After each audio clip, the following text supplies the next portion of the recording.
Alright, good morning po sa lahat ng ating mga kababayan.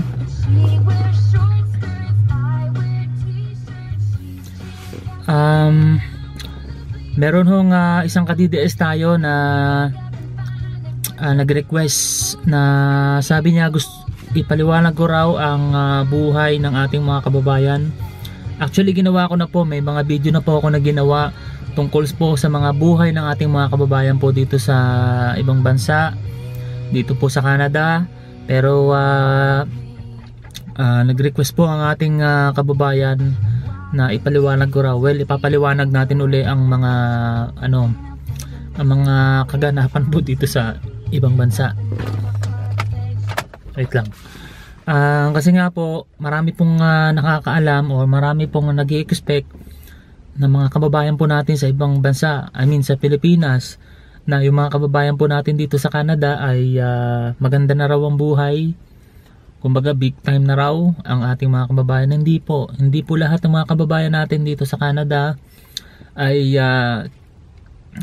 masasabi ko na talagang maganda na. Although okay ang buhay natin dito, pero hindi ganun ka dito kasi ang buhay simple lang, may trabaho, meron pong mga pinagkakabalahan ng mga tao, meron po silang chance na makamit ang kanilang mga pangarap. Pero meron din po mga kababayan tayo na hindi po ganun kadali. Sasabihin na po natin sa ating mga kababayan, mga kaibigan, nag-request po ang ating isang ka-DDS na ipaliwanag ko raw. Well, mapaliwanag natin ng ulit dito sa ating mga video vlog. Ang buhay po ng mga kababayan po natin dito ay hindi po simple, hindi po madali. Hindi po porket nakarating kayo na rito, mga expected po ng ating mga kababayan, yung mga kamag-anakan po nila, pamilya, asawa, ay magaan na ho. Hindi ho ganun. Kaya nga lagi nating sinasabi sa ating mga kababayan, magsikap ho kayo dyan sa Pilipinas. Gumawa ho kayo ng paraan, wag lamang ho kayong umasa sa mga kababayan natin na nandito sa Canada. Alam naman po natin, hindi po ganun kasimple, hindi po ganun kadali. Pareho lang ho ang buhay.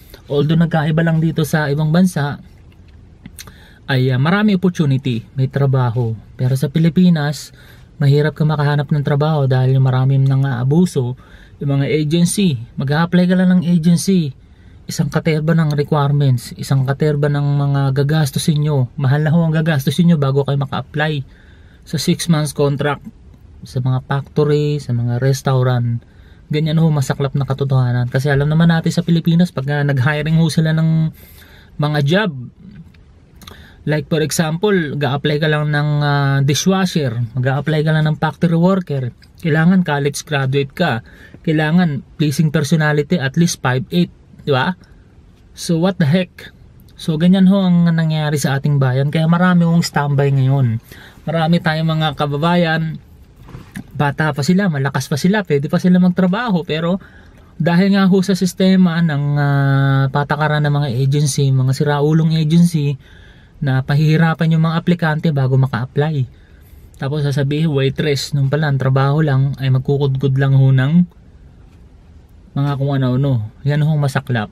Hindi ho kagaya rito na dishwasher ka lang or server or factory worker. High school graduate lang ho yan eh. Basta fit to work ka lang, malinis ang inyong record sa mga police, mga na yan. Malinis ho kayo, wala kayong mga krimen, pwede ho kayo magtrabaho. Meron nga rito sa McDonald's 70-year-old na babae, malakas pa dahil maganda yung kanyang lifestyle. So nagtatrabaho pa rin po siya kahit ganun ho. Saan ko kayo magpunta rito ng mga company, may makikita ho tayong mga ibang lahi na nagtatrabaho po 50, 60 dahil ayaw ho nila mag-retire kasi nalulungkot ho yung mga matatanda. Kasi kung mag-i-stay lang sila sa mga nursing home, sa mga bahay nila, ay mapapaaga lang ho silang magkakasakit o nalulungkot ho sila. Kaya nag-a-apply ho sila. Kaya maluwag ho, marami hong trabaho rito sa mga kababayan po natin. Pero ang gusto natin sabihin, ipaliwanag natin, ay wag lang ho kayong basta umasa na lang. Dahil yung mga kababayan po natin, ako kasi before, ganyan din ako dati sa sa Pilipinas. Humihingi ako ng padala, humihingi ako ng allowance sa mga relatives ko dito. So hindi ko naisip kasi wala nagpapaliwanag sa akin na ganito pala, ganito pala ang buhay doon. Kaya ngayon nandito na ho ako, ipapaliwanag ho natin sa ating mga kaibigan, mga kababayan, kung ano ho talaga ang tunay realidad ng buhay ng ating mga kababayan. Okay tayo rito, pero hindi ibig sabihin na talagang pinupulot na lang natin ang pinaghirapan ng pera. Nagtatrabaho rin ho ang mga kababayan natin dito. 10, meron pa nga hindi na ho natutulog dahil sa sobrang kaswapangan na ho sa mga trabaho nila dahil puro pera na lamang iniintindi nila, pero wala ho tayong pakialam doon, buhay ho nila yon. Atin lamang ho, papaliwanag po natin dito sa ating mga video na sana matuto rin ating mga kamag-anakan na magsikap din. Wag yung hihingi lang ho kayo ng hingi.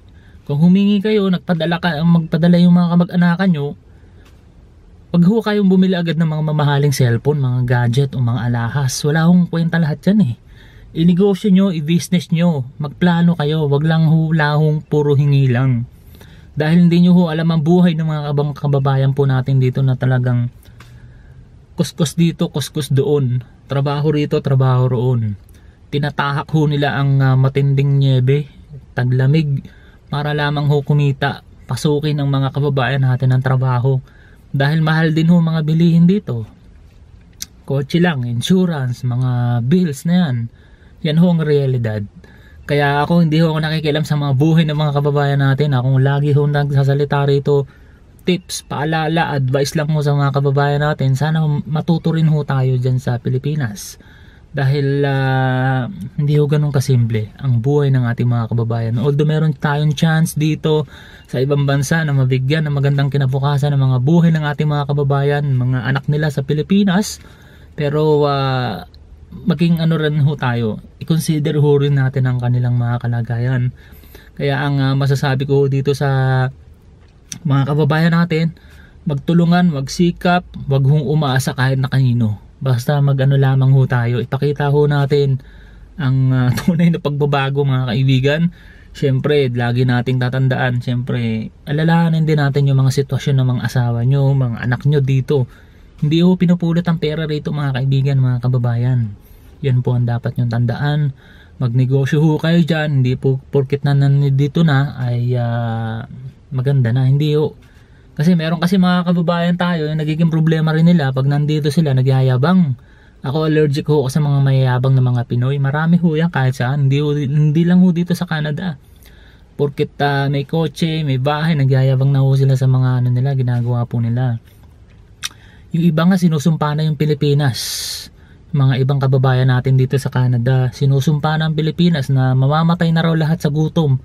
Ang ating mga kababayan, wala ng pag-asa, lahat ng politiko, politika na yan, presidente, lahat ho dinamay nila dahil sa galit ho nila sa mga kababayan natin. Sinasabi po nila na wala ng pag-asa ang Pilipinas, lugmok na, lahat na yan, pare-pareho ng mga presidente yan, puro kurakot. Pero yung mga sinasabi ho ng mga kababayan natin ho, wala ho kong pakialam dun. Pananaw ho nila yun, opinion nila yun, pero tayo ho iba iba ho tayo. Naniniwala tayo siyempre sa mga leader ngayon ng bansa na kahit papano ay talagang tulungan natin ang mga kababayan natin na naiwan sa Pilipinas. Pero yung mga kababayan natin na nagyayabang dito, mga matatagal na rito, 10 years, 20 years, wala akong pakialam kung gaano sila katagal dito. Wag lang sila magyabang na hindi na nila kailangan ng Pilipinas. Pero yung mga kababayan natin umuwi ng Pilipinas, sarap na sarap ho sila sa mga tinatamasa ho nila, pero sinisiraan nila ang ang presidente, ang mga administrasyon, ang Pilipinas. Pero pag uuwi sila ay so nasa sa kanila, wala ho tayong pakialam doon. Ang atin lamang gustong ipaliwanag dito sa ating mga video ay magtulungan tayo. Huwag tayong magmalaki, huwag tayong magyabang, huwag tayong epal. Tulungan natin ang mga kababayan natin sa Pilipinas na naghihikahos. Dahil marami ho sa mga kababayan natin kaya nga ho nag-ibang bansa para mabigyan ang kinabukasan ng kanilang mga anak, mga mahal sa buhay. Pero hindi dahil umasenso na yung mga ibang kababayan natin, kumaga umangat na sa buhay, ay hindi mo dapat ipagyabang. Hindi ka dapat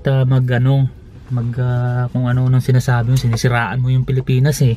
Okay lang sana kung ano eh, kung kayo-kayo lang pati sa ibang lahi sinisiraan ng mga kababayan nating Pinoy na sobrang yayabang. Kaya allergic ako sa mga mayabang na mga tao, mga mainitan ng ulo.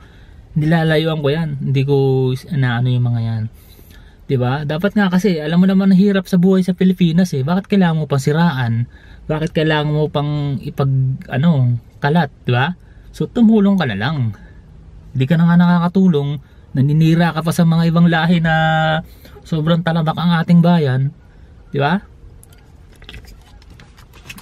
Kaya yun ang mga masaklap na nangyayari.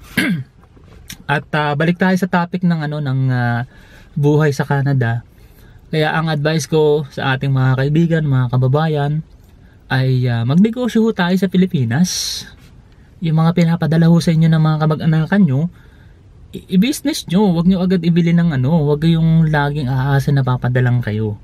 Dahil hindi po mahirap din po ang dito, ang buhay. Kailangan din po magtrabaho ang ating mga kababayan. Kaya nga po kahit nandito po tayo sa ibang bansa, binibigyan po natin ng advice, tips ang ating mga kaibigan, kahit po sa mga ganitong klase mga video, kahit na mga walang kakwenta-kwenta ang mga natin. Pero we're trying our best po na makatulong sa ating mga kababayan, ipaliwanag ang tunay na realidad ng buhay dito man sa ibang bansa at sa Pilipinas. Kailangan ho natin bumangon, umahon sa mga buhay po natin. So yun ho ang masasabi ko lang sa ating mga kababayan. Wag ho tayong umasa kahit kanino. Maging tayo, independent tayo. Wag ho tayong magyabang. Wala akong pakialam, hayaan na natin yung mga kababayan natin sa mga lupalop ng lugar. Kung nagyayabang sila, wala ho tayong pakialam sa mga buhay nila. Ang atin lamang hong goal dito, ipaliwanag ho natin sa ating mga kababayan at mga kaibigan. Magsikap ho kayo dyan sa ating bayan at magtulungan. Yun ho ang dyan, ang pinakamagagawa nyo po. Kayo mga kababayan natin, mga OFW, ingatan nyo rin ang mga sarili nyo dahil hindi rin yung mga ibang kababayan natin, hindi naman po sila sigurado sa mga bansa na pinuntahan nila. Kaya basta magplano lang kayo para sa ikakabuti ng inyong mga pamilya. At dito naman sa mga kababayan natin dito sa ibang bansa, tuloy lang hamon ng buhay. Ano mang problema, ano mang pagsubok, lungkot na maranasan ng ating mga OFW, immigrants or ano man yan, tuloy lang ho ang hamon ng buhay. Basta lagi lamang ho, importante ho, malakas kayo, wala kayong matinding problema, hindi ho kayo nagkakasakit, malaking bagay ho yan. Kaya lagi ho tayo magpasalamat sa dakilang lumalang at ano man problema, pagsubok na kakayanin nyo po yan. So yun lamang ho mga kaibigan, at magsikap po ang ating lahat ng mga kababayan sa Pilipinas. Mabuhay ho kayo lahat at syempre wag nating kalimutan ang tunay na pagbabago na magsisimula po sa inyo. Maraming salamat po.